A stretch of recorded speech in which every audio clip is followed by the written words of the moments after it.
ಪ್ರಳಯ ಕಾಲದಲ್ಲಿ ಆಲದೆಲೆಯ ಮೇಲೆ ಮಲಗಿದಾಗ ಹಲವು ಆಭರಣಗಳು ಜಲವು ಆಗಿ ಜಾಣತನದಿ ಮರುಳು ಮಾಡಿಕೊಂಡೆಯಲ್ಲಿ ಮಾಯಾದೇವಿಯೇ.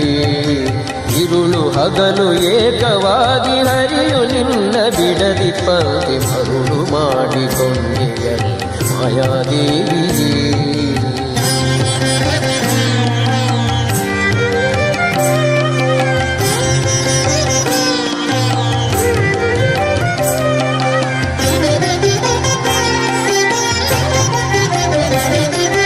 ಸರ್ವಸಂಗ ಬಿಟ್ಟು ಸನ್ಯಾಸಿಯಾದ ಕಾಲಕ್ಕೂ ಸರ್ವಸಂಗ ಬಿಟ್ಟು ಸನ್ಯಾಸಿಯಾದ ಕಾಲಕ್ಕೂ ಸರ್ವದ ತನ್ನೆದೆಯ ಮೇಲೆ ಬಿಡದೆ ನಿನ್ನ ಧರಿಸಿ ಪಂಕ್ತಿ ಮರುಳು ಮಾಡಿಕೊಂಡೆಯಲ್ಲೇ ಮಾಯಾದೇವಿಯೇ.